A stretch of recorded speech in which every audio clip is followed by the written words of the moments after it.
My name is Ronak Joshi, and today we are starting with TY BCom Sem 6 Indirect Taxes. आपको बता देगा indirect tax में हम लोग जो पढ़ने वाले हैं, हमको जो सिलेबस में है वो जीएसटी है, गुड्स एंड सर्विस टैक्स। तो सबसे पहले हम लोग जो टॉपिक करने वाले हैं रजिस्ट्रेशन का करने वाले हैं, बिकॉज ये प्रैक्टिकल सम है। फर्स्ट सेकंड चैप्टर कैसे होते हैं, थियरी टॉपिक्स है, ठीक है। तो थियरी टॉपिक्स है तो उसका वेटेज थियरी में और एमसीक्यूज ऑब्जेक्टिव्स में ज़्यादा रहेगा। बट अगर मैं रजिस्ट्रेशन की बात करूँ, इट कंसिस्ट 13 मार्क्स, ओके। तो 13 मार्क्स का ये रहेगा, तो आपको इंपॉर्टेंट है कि एग्जाम में आप 13 मार्क्स आपके जेब में ले सकते हो, ठीक है। तो let's start with registration. Basically registration होता क्या है, देखो अभी ना जीएसटी में हम लोग बेसिकली क्या करते हैं, सबको टैक्स नहीं लगता है।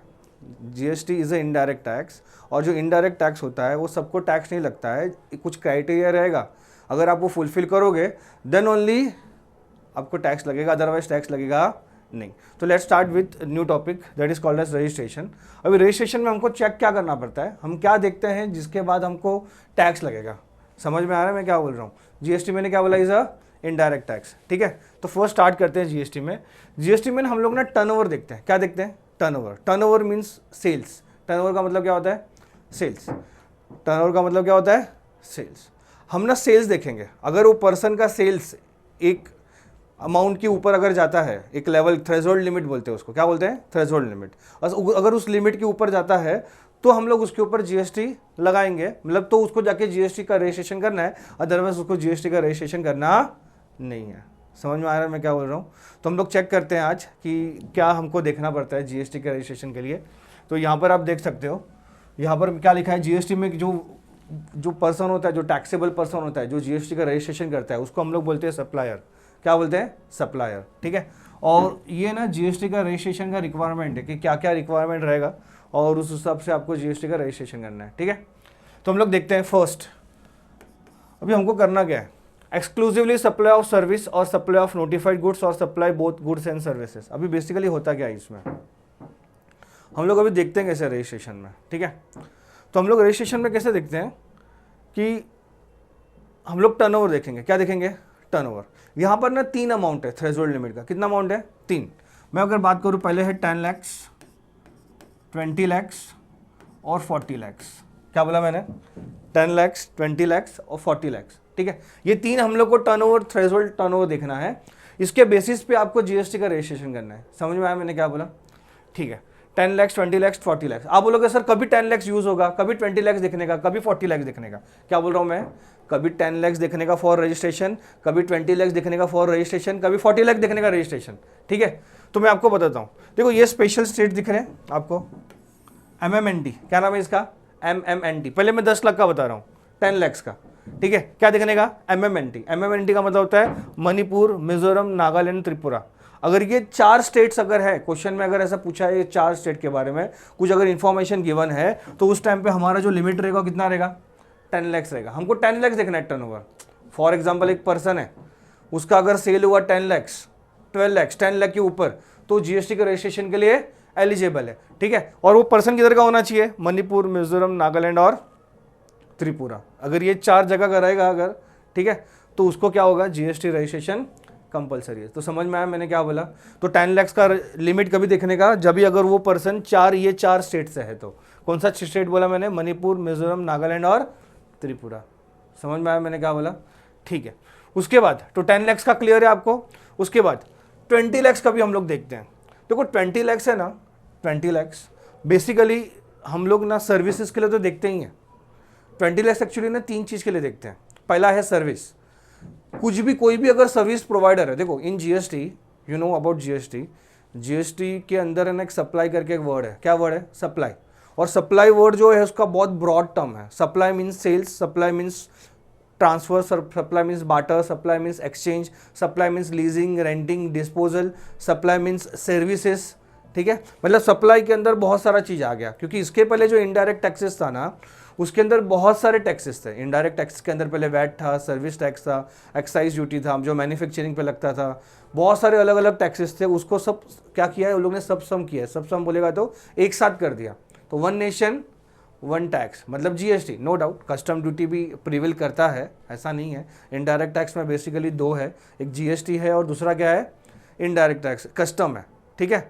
पर हम लोग जो हमारे सिलेबस में TY BCom में है वो क्या है, जीएसटी है, ठीक है।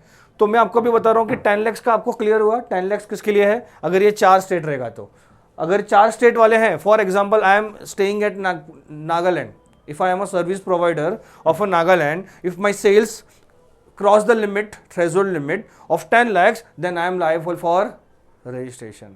समझ में आया? ठीक है। उसके बाद हम लोग देखते हैं 20 lakhs। उसके बाद हम लोग क्या देखते हैं? 20 lakhs। अभी 20 lakhs किसके लिए है? ठीक है, अभी आपको इसके अंदर थोड़ा सा समझेगा कि नहीं समझेगा, मैं आपको बता देता हूँ। 20 lakhs किसके लिए? बहुत इंपॉर्टेंट है ना, ध्यान से देखना। 20 lakhs 1, 2 और 3, ये 3 चीज के लिए 20 lakhs है। आप बोलोगे सर 1, 2, 3 ये क्या है? Exclusive supply of services. If you are a service provider, only you are giving service, nothing else. Service intangible है ना, आपको तो पता ही है, इंटेंजिबल एसेट्स। अगर आप कुछ भी सर्विस दे रहे हो तो आपका 20 lakhs क्या रहेगा? एग्रीगेट लिमिट रहेगा। कितना रहेगा? 20 lakhs। देखो मैं अभी वापस एक बार बता देता हूँ, ये जो मणिपुर, मिजोरम, नागालैंड, त्रिपुरा वाले हैं ना, जो MMNT वाले हैं, ये लोग सर्विस दे, गुड्स एंड सर्विस दे, कुछ भी करे, ये लोग का 10 lakhs का ही लिमिट है लोग को। उसके बाद उनको कंपलसरी रजिस्ट्रेशन करना पड़ेगा।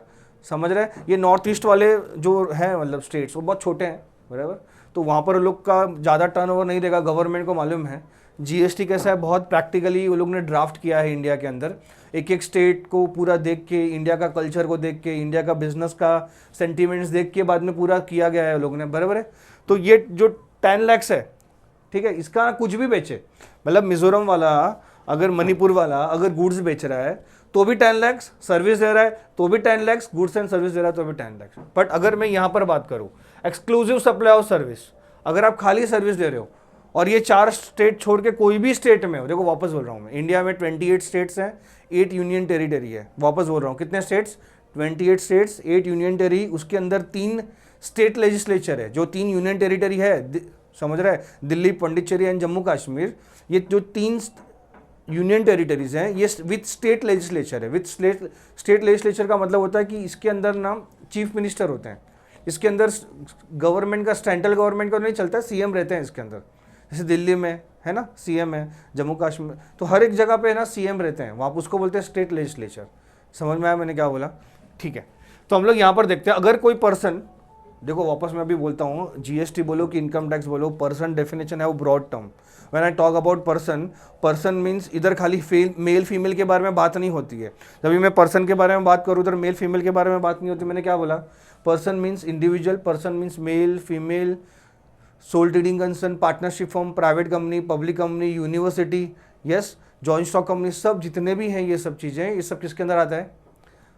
पर्सन के अंदर आता है। ठीक है, तो मैं पर्सन बोलूँ तो आपके डिमांड में मेल फीमेल नहीं होना चाहिए, हर एक काइंड ऑफ बिजनेस कोई भी कर सकता है, ये कोई भी टाइप ऑफ पर्सन हो सकता है। समझ में आया मैंने क्या बोला? ठीक है, अभी ना सप्लाई ऑफ सर्विस, अगर आप खाली सर्विस दे रहे हो, क्या दे रहे हो? खाली सर्विस दे रहे हो, तो सर्विस दे रहे हो तो 20 lakhs आपका लिमिट रहेगा। अगर आप, if you are a service provider, then 20 lakhs will be your threshold limit for registration. अगर मैं सर्विस प्रोवाइडर है, मैं फॉर एग्जांपल चार्टर्ड अकाउंटेंट है, अगर मैं लॉयर हूँ, है ना, हेयर ड्रेसर हूँ, अगर मेरा 20 lakhs के ऊपर गया तो ही मुझे रजिस्ट्रेशन करना है, अदरवाइज रजिस्ट्रेशन करना नहीं है। Second, supply of notified goods by GST act, GST council, yes, GST council माई बाप है, CBIC, क्या बोला मैंने? CBIC, ये भी एक GST काउंसिल के अंदर बॉडी है। समझ में आ रहा है मैं क्या बोल रहा हूँ? Central board of indirect tax and customs, क्या बोला मैंने?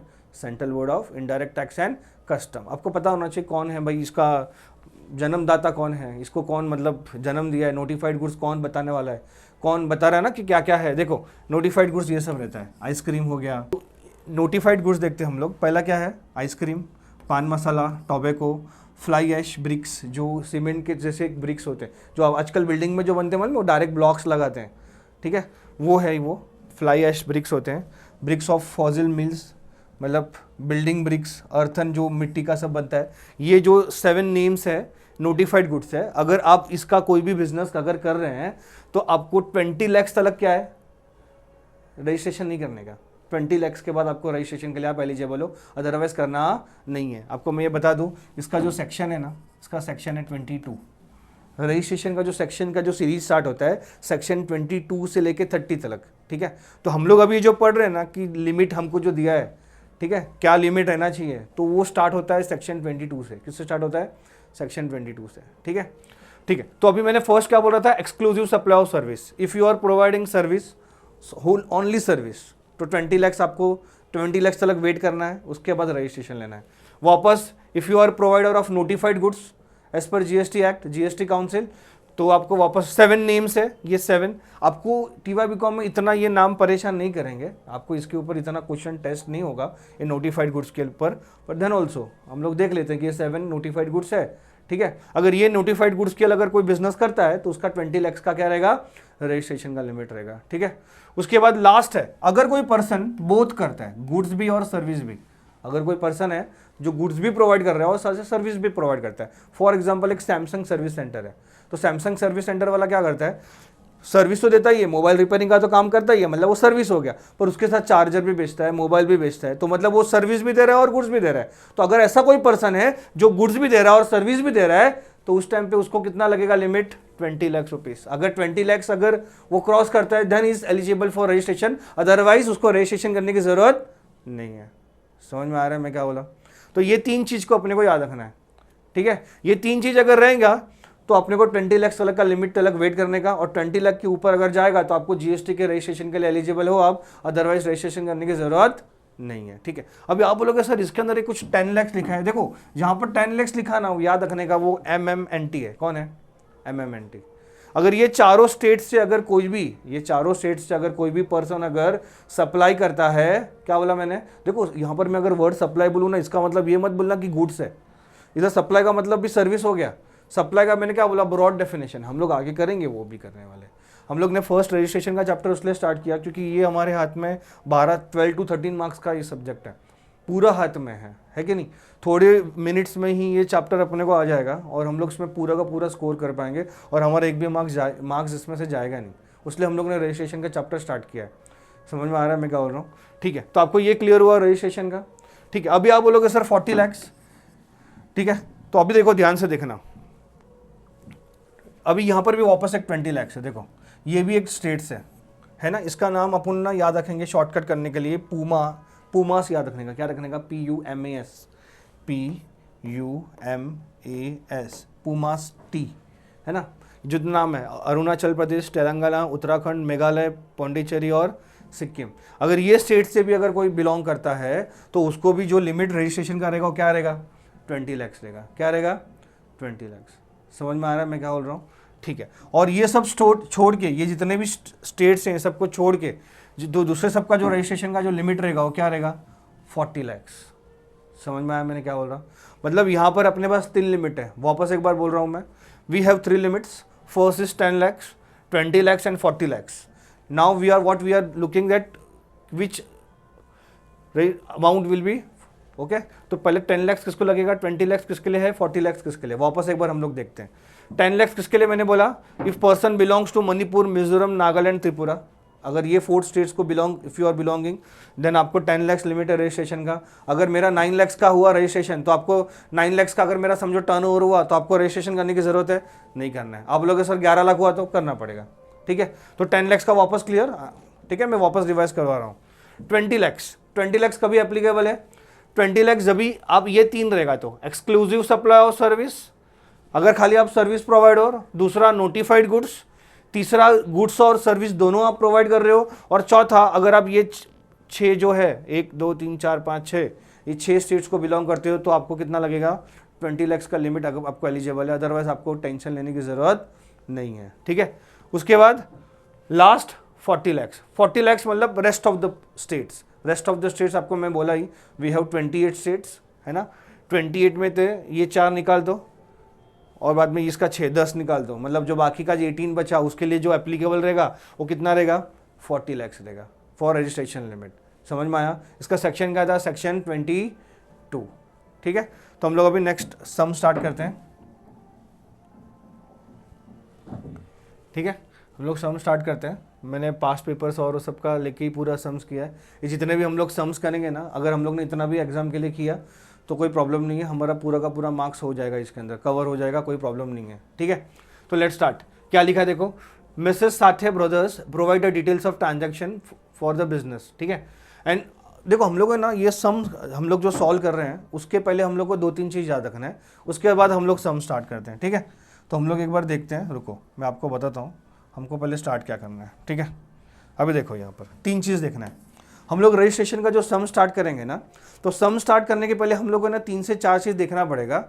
वो अगर देखेंगे तो जाके हम लोग सम इजीली सॉल्व कर पाएंगे, ठीक है। बहुत इजी है।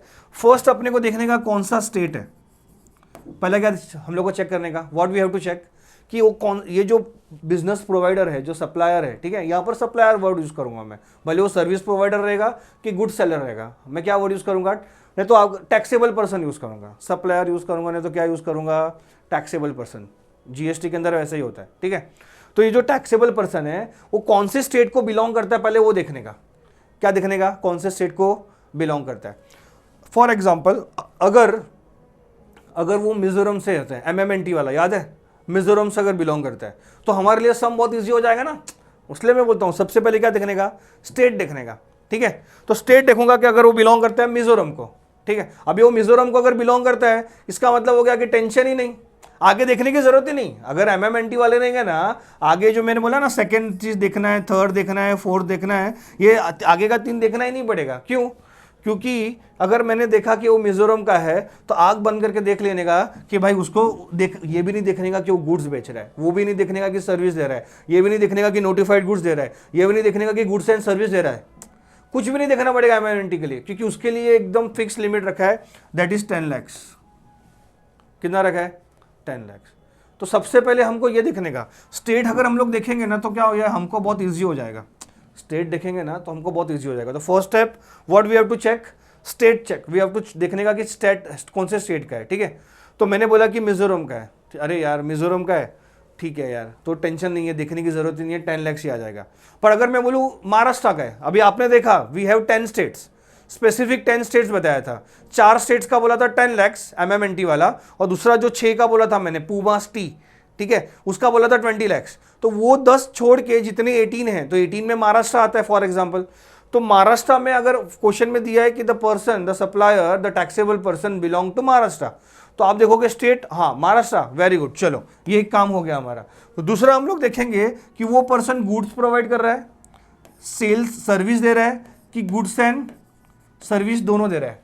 क्या बोला मैंने, पहले स्टेट चेक करने का, उसके बाद वो टैक्सेबल पर्सन क्या कर रहा है, खाली गुड्स बेच रहा है, खाली सर्विस दे रहा है, खाली गुड्स एंड सर्विसेज दे रहा है, ये हमको चेक करने का। बहुत इजी हो जाएगा सम हम लोग के लिए, है ना। पूरा का पूरा 10 का 10 मार्क का सम आएगा, पूरा का पूरा अपने जेब में रहेगा, ठीक है। फर्स्ट क्या देखने का, गुड्स है, सर्विस है, कि गुड्स एंड सर्विस है, ठीक है। फॉर एग्जाम्पल हम लोग देखते हैं महाराष्ट्र का, किसका देखते हैं, महाराष्ट्र का देखते हैं। फॉर एग्जाम्पल वो पर्सन महाराष्ट्र को बिलोंग करता है, ठीक है। अभी वो पर्सन अगर खाली गुड्स बेचता रहता तो 40 लाख देखते थे हम लोग, रजिस्ट्रेशन का लिमिट कितना देखते थे, 40 लाख। अगर वो पर्सन खाली सर्विस देता तो 20 लाख देखते थे, कितना देखते थे, 20 लाख। और अगर वो पर्सन गुड्स एंड सर्विस दोनों देखता, दोनों बेचता था, जैसे सैमसंग का मैंने आपको एग्जांपल दिया, तो भी क्या होगा, तो भी 20 लाख। मतलब सर्विस जहां घुस जाता है ना, याद रखने का, 20 लाख हो जाएगा वो चीज़। मतलब गुड्स के साथ सर्विस घुस गया ना, तो उधर क्या हो गया, लिमिट 20 लाख हो गया। वापस बोल रहा हूँ, अगर महाराष्ट्र वाला, हम लोग ने पहले स्टेट देखा महाराष्ट्र, उसके बाद क्या देखा, गुड्स बेच रहा है, सर्विस दे रहा है, कि गुड्स एंड सर्विस दोनों दे रहा है। समझ में आया मैंने क्या बोला। तो अगर वो गुड्स देखता तो कितना लिमिट होता, 40 लाख। उसके बाद हम लोग क्या देखते थे, सर्विस, ठीक है। उसके बाद क्या देखते थे कि गुड्स एंड सर्विस है कि नहीं है। समझ में आ रहा है कि नहीं आ रहा है। आपको क्वेश्चन में क्या पूछेंगे मालूम है क्या, what is the date of registration. आपको क्या पूछेंगे, what is the date of registration, when to register that person. मतलब वो जो टैक्सेबल पर्सन है वो कभी एलिजिबल हो रहा है, कौन से डेट पे एलिजिबल हो रहा है, वो हमको देखना है। क्या बोला मैंने, वो जो पर्सन है टैक्सेबल पर्सन है, क्वेश्चन के अंदर जो दिया है सप्लायर, सप्लायर भी बोलते हैं, टैक्सेबल पर्सन भी बोलते हैं। वापस बोल रहा हूँ कि वो कभी ना रजिस्ट्रेशन के लिए एलिजिबल है, हमको वो देखना है। तो यहाँ पर क्वेश्चन हमेशा यही आएगा, व्हेन, क्या आएगा, when he is eligible for registration. ये 3 चीज़ हम लोग देखते हैं, ज़्यादा आगे नहीं देखते हैं। समझ में आया मैं क्या बोल रहा हूँ। ये 3 चीज़ देखेंगे तो हमको सम क्या हो जाएगा, बहुत इजीली सम हमारा क्या हो जाएगा, सॉल्व हो जाएगा। मिस्टर साटे brothers provide the detail of transaction for the business, ठीक है। अभी क्या, कौन से पहले हम लोग क्या देखते हैं, मैंने क्या बोला, स्टेट देखने का। स्टेट कौन सा है, महाराष्ट्र, ठीक है। स्टेट देखने का महाराष्ट्र। हर जगह पे क्वेश्चन में यही पूछा जाएगा, are they liable to get register under GST, if yes from when, ठीक है। समझ में आया ना मैं क्या बोला। क्या पूछा वो लोग ने कि वो लोग क्वेश्चन में क्या पूछा है कि वो लोग रजिस्ट्रेशन के लिए जीएसटी के रजिस्ट्रेशन के लिए लायबल है क्या? अगर जीएसटी के रजिस्ट्रेशन के लायबल है तो कभी से लायबल है? व्हेन, क्या बोला? जीएसटी के लिए लायबल है तो कभी से लायबल है? वन। समझ में आया मैंने क्या बोला? तो वापस एक बार बोल रहा हूँ, फर्स्ट हम लोग ने चेक किया कौन से स्टेट से बिलोंग करना है, वो हम लोग को देखने का। उसके बाद देखने का कि वो गुड्स प्रोवाइड कर रहा है, सर्विस दे रहा है कि गुड्स एंड सर्विसेज दे रहा है, वो देखने का। तीसरा देखने का कि लिमिट कभी हो रहा है, उसका जो 40 लाख का लिमिट है वो कभी क्रॉस होता है, तो that is the date we have to write over here. तो हम लोग अभी सम करेंगे तो अपने को समझ में आ जाएगा, ठीक है? तो लेट्स स्टार्ट। हम लोग ने देख लिया कि महाराष्ट्र का है, ठीक है, मतलब वो स्पेशल स्टेट्स वाला नहीं है, स्पेशल कैटेगरी स्टेट्स वाला नहीं है। उसको जो स्टेट्स का भी जो मैंने नाम बोला था ना, that state is called special category states. क्या बोलते हैं? स्पेशल कैटेगरी स्टेट्स, ठीक है? तो हम लोग स्टार्ट करते हैं। ये है महाराष्ट्र। अभी हम लोग फर्स्ट देखते हैं। 8 अक्टूबर को good supplied to Nanded, supplies, क्या बोला मैंने? Good supplied to Nanded. अभी नांदेड़ महाराष्ट्र में ही है, ठीक है? हम लोग को है ना, इसके पहले हमको एक चीज़ देखना है कि ये है गुड सप्लाई टू नांदेड़। हाँ भाई, सप्लाइड का मतलब क्या होता है? सेल्स। सप्लाई का मतलब क्या होता है? सेल्स। मैं आपको एक बात बता दूं, ये जो सप्लाइड का मतलब वही मतलब टर्नओवर हो गया। क्या हो गया? टर्नओवर। तो जीएसटी के अंदर है ना, ये जो चैप्टर है रजिस्ट्रेशन का, उसके टर्नओवर के अंदर है ना सब कुछ आता है, ठीक है? अगर वो बंदा एग्जेम्प्ट गुड्स भी बेच रहा है, ध्यान से सुनो मैं क्या बोल रहा हूँ। अब ये जो टर्नओवर में जो बोल रहा हूँ, इसका डेफिनेशन ब्रॉड है। What it includes, turnover what includes, क्या क्या टर्नओवर के अंदर क्या क्या लिस्ट में आता है। टर्नओवर के अंदर आता है एग्जेम्प्ट गुड्स बेच रहा है अगर कोई पर्सन, एग्जेम्प्ट का मतलब होता है नॉट टैक्सेबल, उसके ऊपर जीएसटी नहीं लग रहा है, तो भी उसके अंदर काउंटिंग होगा टर्नओवर के अंदर। मतलब वो जो 40 लाख का जो काउंटिंग हो रहा है ना, मैंने क्या बोला? 14 लाख का टर्नओवर होना चाहिए। टर्नओवर का मतलब होता है सेल्स। वापस बोलो, टर्नओवर को क्या मतलब होता है? सेल्स। तो जो सेल्स का अमाउंट है, तो उसके अंदर जो टर्नओवर का जो लिस्ट है, उसके अंदर क्या क्या आएगा? एग्जेम्प्ट, एग्जेम्प्ट गुड्स रहेगा तो भी काउंट करने का, टैक्सेबल गुड्स रहेगा तो भी काउंट करने का, इंटर स्टेट। हाँ, आपको अगर ये थोड़ा नहीं मालूम रहेगा तो मैं आपको बता देता हूँ। दो चीज होता है, एक इंटर स्टेट सप्लाई होता है और एक इंट्रा स्टेट सप्लाई होता है। क्या बोला मैंने? एक इंटर स्टेट सप्लाई होता है और एक इंट्रा। इंटर का मतलब होता है आउटसाइड स्टेट, मतलब हम लोग we are staying at Maharashtra, तो आउटसाइड स्टेट हम लोग के लिए गुजरात से लेके जितने भी सब हैं उसको बोलते हैं इंटर। नहीं तो नॉर्मली इंटर का फीलिंग क्या आता है? विद इन स्टेट, पर हमको फीलिंग उल्टा लेना है, ठीक है? इंटर मतलब आउटसाइड स्टेट और इंट्रा बोलेगा तो विद इन स्टेट, ठीक है? ये चीज़ अपने को याद रखना है, ठीक है? तो टर्नओवर के अंदर है ना, अगर हम लोग एग्जेम्प्ट गुड्स है, अगर टैक्सेबल गुड्स है, तो भी हम लोग लेने वाले हैं, ठीक है? आगे देखते हैं। गुड सप्लाई टू नांदेड़, ये भी आएगा 3,17,500। हाँ भाई, जीएसटी के रजिस्ट्रेशन के लिए काउंटिंग ये टर्नओवर होगा। उसके बाद सेकंड, एग्जेम्प्ट सप्लाई टू सूरत, मैंने आउट ऑफ महाराष्ट्र गुड्स बेचा। एग्जेम्प्ट, आप बोलोगे सर एग्जेम्प्ट लेने का? हाँ, एग्जेम्प्ट लेने का। मैंने बोला ना अभी टर्नओवर के डेफिनेशन में, अगर आप एग्जेम्प्ट सप्लाई भी करते हो, एग्जेम्प्ट का मतलब होता है नॉट टैक्सेबल, इसके ऊपर जीएसटी लगता नहीं है, ठीक है? इसके ऊपर जीएसटी लगता नहीं है, तो ये भी क्या होगा? ये भी काउंटिंग होगा टर्नओवर के अंदर। किसके अंदर? टर्नओवर के अंदर, याद रखना। तो ये भी आ जाएगा 2,10,000। हम लोग देखते जाएंगे कि हमारा ना, देखो मैं क्या बोल रहा हूँ, पूरा क्वेश्चन एक बार हमको पढ़ना पड़ता है एक्चुअली। आप बोलोगे सर क्यों पढ़ना पड़ता है? क्योंकि अगर वो पर्सन खाली गुड्स बेच रहा है तो टेंशन नहीं है 40 लाख से, पर अगर वो बंदा गुड्स भी बेच रहा है और सर्विस भी दे रहा है, तो उसका जो लिमिट है 20 लाख हो जाएगा। आप समझो बात को। तो मैं एक बार ना फटाफट पढ़ लेता हूँ आपके लिए। गुड्स बेच रहा है पहले वाले में, दूसरे वाले में भी गुड्स है, तीसरा वाला भी गुड्स, चौथा वाला भी गुड्स है, पांचवा वाला भी गुड्स है, और छठवा वाला भी अगर आप देखो 6th वाले में देखो क्या हो गया? सर्विस हो गया। अरे बाप रे! तो अब इधर सम थोड़ा चेंज हो जाएगा। क्यों सम चेंज हो जाएगा? बंदा महाराष्ट्र का है, अच्छा लगा, नो प्रॉब्लम, पर बंदा क्या कर रहा है? सर्विस भी दे रहा है और गुड्स भी दे रहा है। तो अगर जो पर्सन अगर सर्विस भी प्रोवाइड करता है और गुड्स भी बेचता है, तो उसका जो लिमिट होता है वो क्या हो जाता है? 20 लाख। मतलब यहां पर हमको जो लिमिट चेक करना रहेगा जीएसटी के रजिस्ट्रेशन के लिए, वो कितना चेक करना रहेगा? 20 लाख चेक करना रहेगा। कितना चेक करना? 40 नहीं। अगर वो एक्सक्लूसिवली अगर गुड्स बेचता ना तो 40, और एक्सक्लूसिवली अगर हम लोग सर्विस भी बेचते हैं तो 20 है। और देखो मैंने क्या बोला, आपको हिंट दे दिया, सर्विस जहां है ना वहां पर 20 लाख है। मतलब मैं खाली सर्विस दूं एक्सक्लूसिव तो भी 20 लाख, और गुड्स के साथ भी मैं थोड़ा और सर्विस दूं तो भी 20 लाख। समझ में आया मैंने क्या बोला? तो यहां पर अभी वो बंदा सर्विस भी दे रहा है, तो मतलब क्या हो जाएगा? सर्विस एंड गुड्स का 20 लाख हो जाएगा। कितना हो जाएगा? 20 lakhs देखना पड़ेगा हमको यहाँ पर, ठीक है। तो मैंने फर्स्ट और देखा, सेकंड देखा, फर्स्ट और सेकंड देखा मैंने, देखो 3 lakhs है, 17,500, 2,10,000।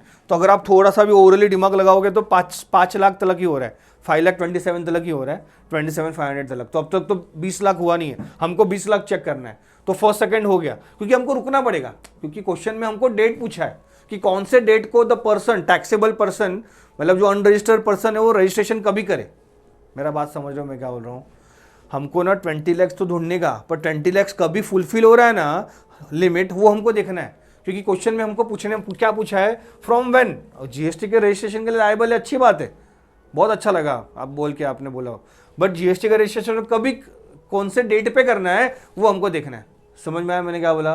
ठीक है, तो व्हेन हम डेट देखना है हमको, है ना, डेट फाइंड आउट करना है। देखते हैं, good supply to non date हम हो गया, एग्जाम्प्ट वाला भी हो गया। अभी 17 का देखते हैं, 17 अक्टूबर वापस टैक्सेबल गुड सप्लाइड, सप्लाइड का मतलब वापस मैंने सेल किया है, ठीक है। तो महाराष्ट्र के अंदर तो 11,50,000, तो मैं वापस काउंट करूँ 11 लाख। इधर देखो, अगर थोड़ा सा भी अंदाजे से लगाओ तो अभी तक मेरा 20 लाख नहीं हुआ है, ठीक है। वापस मैं आगे जाता हूँ, 19 लाख, 19 अक्टूबर को 2025 को 4 को inward supply on which tax is payable under reverse charge. अभी ना आपको थोड़ा सा बता देता हूँ मैं, आपको थोड़ा सा आइडिया नहीं रहेगा what is the meaning of reverse charge. GST के अंदर है ना 2 चीज होता है, एक एफसीएम होता है। क्या होता है? एफसीएम, और एक होता है आरसीएम। क्या होता है? एफसीएम और आरसीएम। एफसीएम का मतलब होता है फॉरवर्ड चार्ज मैकेनिज्म। क्या होता है? Forward charge mechanism. और आरसीएम का मतलब होता है रिवर्स चार्ज मैकेनिज्म। क्या बोला मैंने? एफसीएम का मतलब होता है फॉरवर्ड चार्ज मैकेनिज्म, आरसीएम का मतलब होता है रिवर्स चार्ज मैकेनिज्म। तो इसका एक एग्जांपल देता हूं तो आपको उससे आइडिया आ जाएगा। नॉर्मली हम लोग जो शॉप में खरीदी करने जाते हैं, that is forward charge mechanism. Indirect tax का कंसेप्ट क्या है ना, इनडायरेक्ट टैक्स का कंसेप्ट क्या है, अभी इसके अंदर क्या होता है, जो पर्सन जो लेविएबल, जिसके ऊपर कलेक्ट, मतलब जिसके ऊपर चार्ज लगता है, जीएसटी का जो चार्ज होता है। देखो गवर्नमेंट है ना, जो सप्लायर होता है, वापस मैं बोल रहा हूँ, सप्लायर का मतलब गुड सेलर भी होता है और जो गुड सर्विस प्रोवाइड करता है वो भी हो जाता है, ठीक है। तो जो सप्लायर है, ठीक है, सर्विस प्रोवाइडर वाला है, वो जाके गवर्नमेंट को पे करता है। देखो इंडिया में ना ड्यूल जीएसटी चलता है। क्या चलता है? Dual GST. ड्यूल जीएसटी का मतलब होता है कि आधा स्टेट के पास आता है और आधा किसके पास आता है? सेंट्रल गवर्नमेंट के पास आता है, ठीक है। तो नॉर्मली क्या होता है, तो पर्सन, तो सप्लायर जो गुड्स बेचता है वो मीडिएटर है। वो पर्सन कौन है? मीडिएटर बोलेगा तो वो गवर्नमेंट और जो कस्टमर है वो दोनों के बीच का पर्सन है, मतलब कनेक्ट करने वाला पर्सन है, बराबर। मतलब गवर्नमेंट ने ना इनडायरेक्टली मैं बोलूँ ना, जो गुड सेलर होते हैं, सर्विस प्रोवाइडर होते हैं, उनको रखा हुआ है कि भाई तुम कस्टमर से टैक्स कलेक्ट करो और हमको दो, नहीं तो कस्टमर तो भाई देने वाला नहीं है सामने से, ठीक है।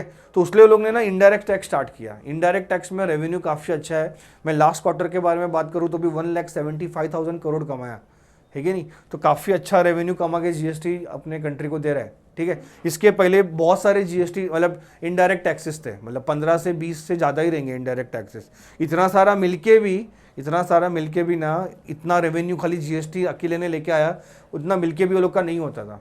समझ में आ रहा है? तो एफसीएम का मतलब मैंने क्या बोला? Forward charge mechanism. तो मैं क्या बोल रहा हूँ, मैं कुछ बता रहा था, मैं सप्लायर हूँ, ठीक है। सेंट्रल गवर्नमेंट, स्टेट गवर्नमेंट है और यहाँ पर कस्टमर है, ठीक है। तो मैं कुछ गुड्स बेच रहा हूँ। नॉर्मली आप कोई शॉप में जाते हो, ठीक है, आप शॉप में जाते हो तो सामने वाला आपको गुड्स बेच रहा है।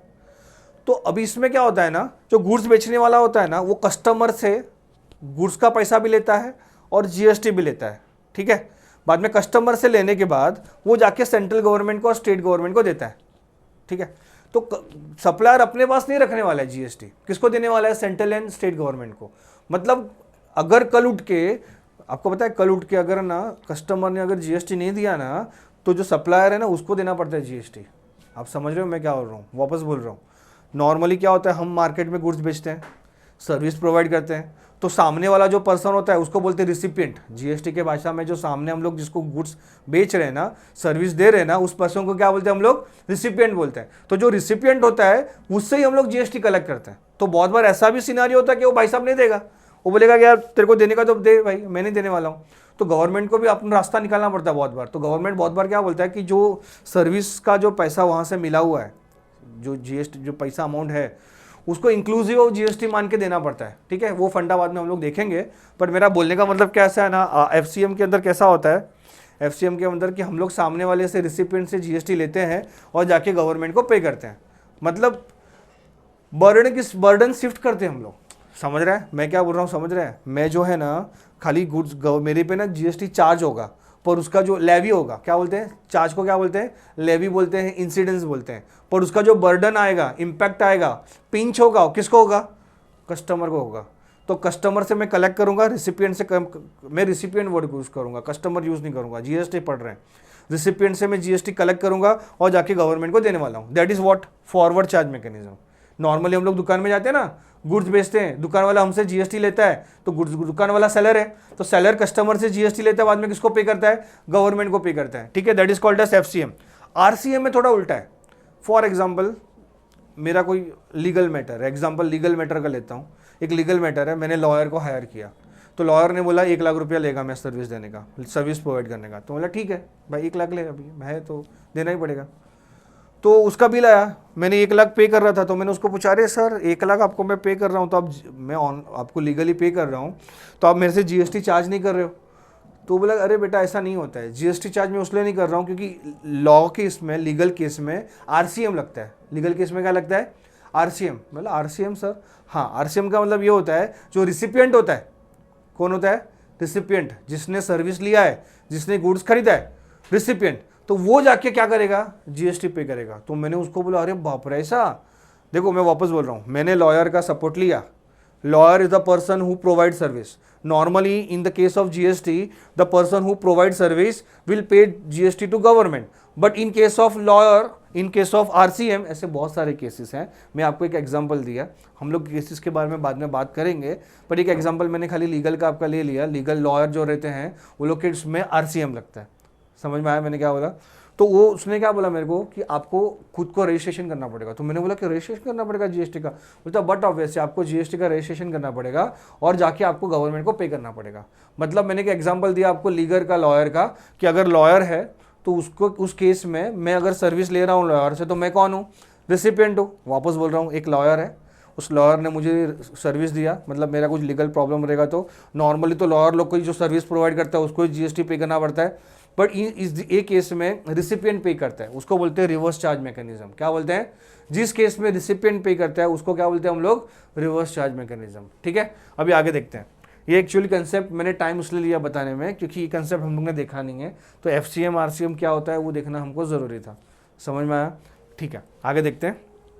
19 अक्टूबर को ना इनवर्ड सप्लाई हुआ। क्या हुआ?